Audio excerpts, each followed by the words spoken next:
Para entender a Cuba, no busques el mapa.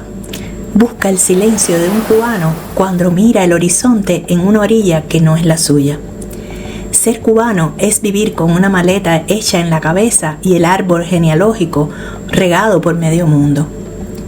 Huele a la humedad de las paredes de La Habana, que parecen llorar el salitre que se las come poco a poco, pero también huele a la dignidad del que sale a la calle con la camisa blanca, impecable, blanqueada con un sol que muerde, aunque no sepa qué va a poner hoy en la mesa.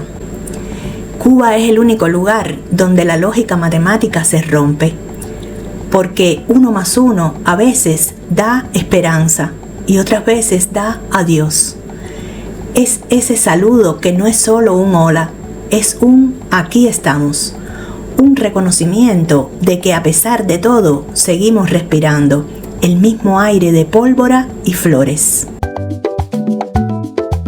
No mires las palmeras de las postales, mira las manos de un hombre en La Habana Vieja un martes cualquiera.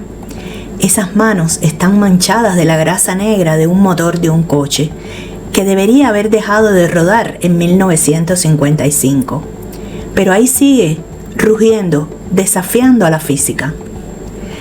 En Cuba, el tiempo no corre, se enreda en los cables eléctricos y en las colas de las esquinas. Huele a café recién colado, ese aroma que invade el pasillo y te dice que el día por fin ha comenzado.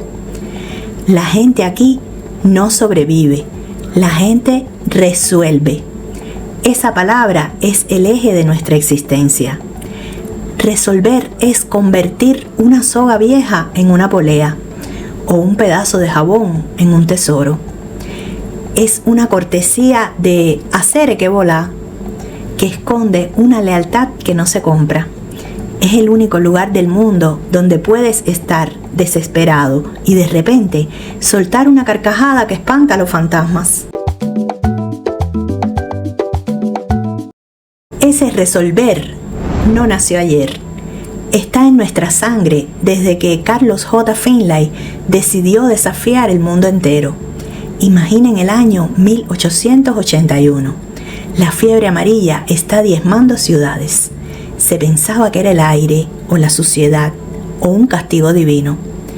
Pero en medio de ese pánico, un hombre bajito, de espejuelos o lentes redondos, tiene una idea que suena a locura.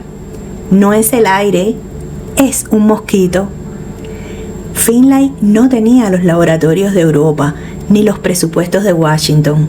Tenía su patio en La Habana y una observación microscópica de la realidad.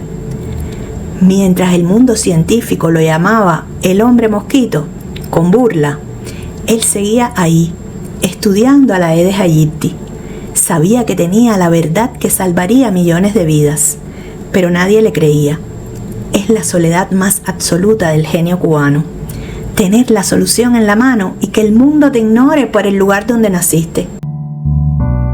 Tuvo que pasar 20 años viendo a la gente morir mientras sus artículos acumulaban polvo, hasta que llegaron los médicos estadounidenses. Finlay, sin ego, les entregó sus datos, sus mapas y hasta los huevos de los mosquitos. El resultado fue el éxito sanitario más grande del siglo. Pero la paradoja nos muerde. El crédito se lo llevaron otros. El Nobel nunca llegó a Cuba. Pero cuando hoy entres a un hospital en cualquier lugar de América, es a este cubano terco a quien debes darle las gracias. Pero no se equivoquen, el genio de Finlay no es distinto al ingenio de una madre en el cerro o en Guanabacoa. Es la misma neurona, el mismo impulso. Porque si Finlay resolvió el enigma de una epidemia con lo que tenía a mano, miles de mujeres cubanas han resuelto el enigma de la felicidad en medio de la nada. Esa es la verdadera ingeniería cubana, la que se hace con trozos de tela y promesas. Imaginen a Elena. Es 1994, el periodo especial. Está en su punto más crudo, ese donde la oscuridad no era solo por los apagones, sino por la incertidumbre. Su hija cumple 15 años y en Cuba los 15 no son una edad, son la prueba de fuego de una familia. Elena no tiene tela, no tiene encajes, no tiene dólares, pero tiene un vecino que guardó retazos de un telón viejo de un teatro que ya no habría. Durante noches eternas, a la luz de una vela que lloraba cera sobre la mesa, Elena descosió, lavó y volvió a tejer. Transformó el polvo y el olvido en seda. Sus dedos callosos de tanto resolver se volvieron delicados para bordar cada detalle. El día de la fiesta, su hija no llevaba un vestido de retazos. Llevaba la resiliencia de todo un barrio. Caminaba como una reina entre las ruinas. Pero aquí está la paradoja que nos quiebra, la que Finlay también conoció a su manera. Años después, esa hija, vestida con el sudor de su madre, tuvo que cruzar el mar para que Elena pudiera tener medicinas en su vejez. El vestido de 15 quedó guardado en un escaparate, como un fantasma de la alegría que se sacrificó para poder seguir vivos. Esa es Cuba, una madre tejiendo alas para que sus hijos vuelen, aunque el vuelo signifique un asiento vacío en la mesa de Navidad. Cuba es ciencia y es sentimiento. Es un país de récord que parecen inventados. Somos el país con más médicos por habitante, pero lo increíble es que siguiendo la estela de Finlay, creamos la primera vacuna contra el cáncer de pulmón. Nuestros almendrones tienen motores de barcos rusos y piezas hechas de latas de conserva. Son naves espaciales de la voluntad humana. El ave más pequeña del mundo habita aquí, un milagro de 2 gramos que nos recuerda que no hace falta ser grande para ser extraordinario. Fuimos los primeros en tener ferrocarril en Iberoamérica y televisión en colores en la región.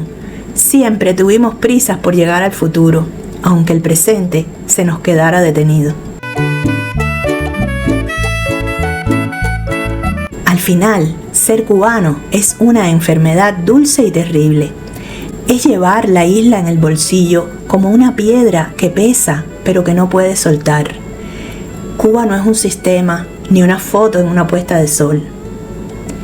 Cuba es la mano que te sostuvo cuando aprendiste a caminar por el malecón y la voz de tu abuela que todavía te llega en sueños desde el otro lado del océano. La identidad no se construye con lo que tenemos, sino con lo que hacemos, con lo que nos falta. Somos un pueblo que fabrica milagros con pedazos de hierro viejo y canciones de esperanza. Somos el científico que entrega su gloria y la madre que hace una fiesta con un solo pan y una vela. Somos la prueba de que el corazón humano es el único motor que no necesita combustible para seguir andando. Porque lo que nos mueve es el amor por los que están y el recuerdo de los que se fueron. Soy Luisa, y si este viaje por el alma de Cuba te ha tocado, suscríbete y acompáñame a recorrer el resto de nuestra América.